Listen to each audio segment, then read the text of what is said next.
거의 쌀 한 톨만한 크기의 뼈이식 하나만으로도 기존의 미세 천공술보다 훨씬 더 통증도 좋아지고 치료의 예후도 훨씬 좋아질 수 있는 치료 방법에 대해서 오늘 설명을 드리도록 하겠습니다.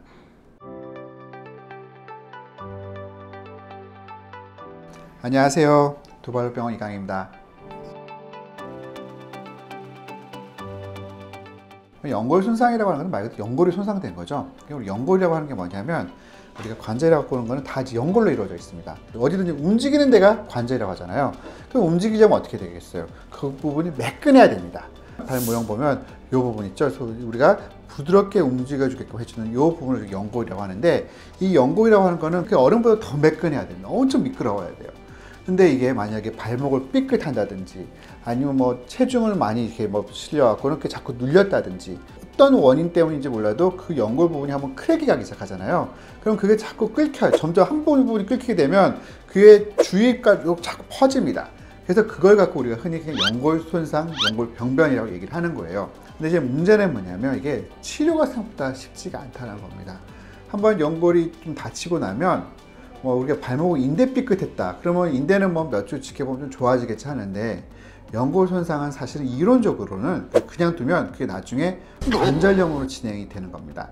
관절염이라고 하는 것 자체가 어떻게 보면 연골 손상의 같은 거라고 보면 됩니다. 그러니까 연골 손상이 심해지면 그게 관절염인 거고, 어떤 특정 부위에만 그게 좀 까졌으면 그 연골 손상이라고 이해를 하는 거예요.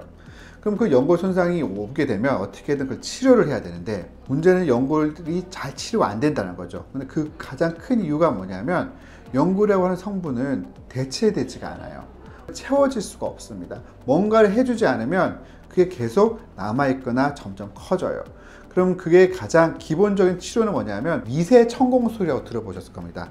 그게 뭐냐면 그 연골이 손상된 부분을 청소를 한 다음에 그걸 조그맣게 피를 내줘요.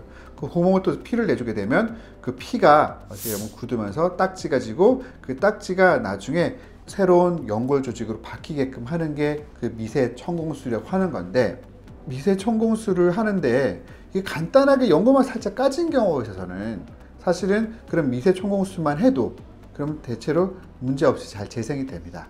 근데 우리가 조금 더 깊이 들어갈게요. 우리가 어떻게 연골 손상이 왔는 걸 아느냐 하면 결국에는 아프기 때문에 아는 거거든요. 근데 사실 연골 손상 자체만으로는 우리가 통증도 없어요. 그렇기 때문에 관절염 오신 분들은 한참 지나서 나중에 관절이 다 망가졌을 때 돼서야 환자분이 통증을 느끼고 막상 병원에 가보니까 다 망가졌습니다 라는 소리를 듣는 거지, 사실 초반에는 알 수가 없습니다. 그러면 어떤 분들이 그러면 연골 손상 때문에 치료를 받느냐? 연골 아래쪽에 뼈가 있습니다. 연골하뼈, 영어로 subchondral bone이라고 그러는데, 그 연골하뼈에 신경이 분포를 하고 있습니다. 그래서 연골이 까지면서 그 아래쪽 연골하뼈까지 조금 탈이 나기 시작하면 그때에 대해서는 환자분들이 통증을 느껴요.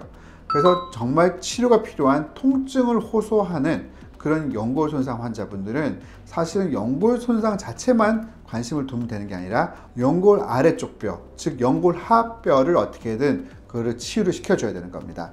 근데 앞서 말씀드렸다시피 그냥 단순하게 미세 천공술을 한다든지 요즘에 뭐 많이 유행을 하는 무슨 줄기세포라는 주사를 해봤자 그럼 결국에는 그 연골 하뼈는 재생이 되지가 않아요. 계속 연골만 재생되는 거죠.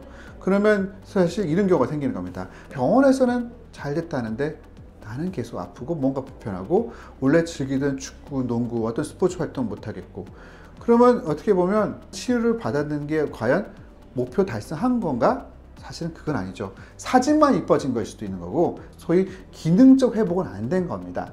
그러면 그 기능적 회복이 안 되는 가장 큰 이유가 결국에는 그 뼈에 대한 치료를 안 했기 때문에 그렇다라는 겁니다.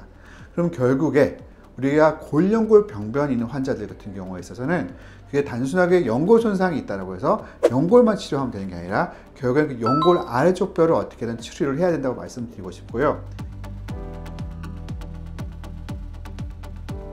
어떻게 보면 제일 쉬운 거는 뭐냐면 뼈가 결손이 생기고 문제가 생겼으니까 그 문제 있는 뼈를 다 끌어내는 거죠. 그럼 끌어내면 어떻게 되죠? 그게 쑥 파일 거 아니에요, 손상된 부분이.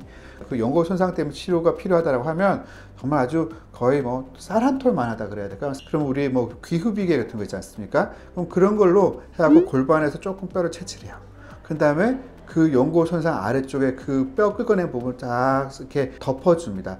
덮어주고 나서 그 위에 이제 소위 줄기세포를 해주던 소위 연골이 생성이 될 수 있는 그런 뭔가 시술을 해줘야 그래야지 가장 완벽하게 그 연골 손상이 치료가 됐다라고 하는 거지.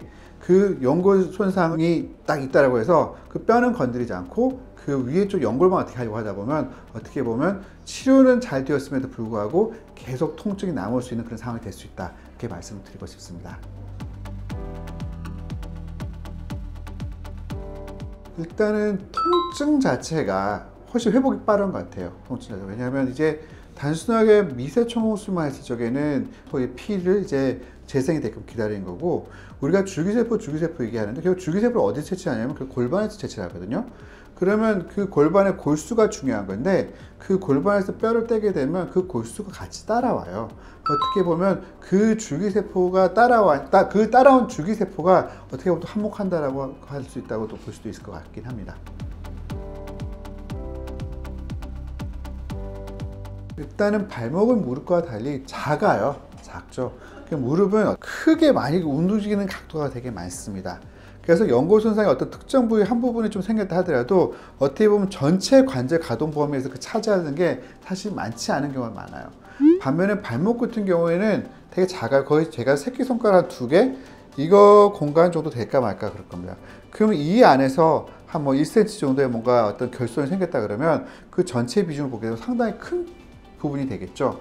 아무래도 그렇다 보니까 환자분들 그런 회복하는 데 있어서의 어떤 차이가 확실히 나는 것 같아요. 왜냐하면 치료가 조금 부족하다 싶어도 나머지 부분으로 좀 커버가 돼야 되는데 발목은 커버될 수 있는 게 많지가 않았고, 어떻게 보면 환자들이 느끼는 그런 만족도 자체가 무릎보다는 확실히 떨어지는 것 같습니다.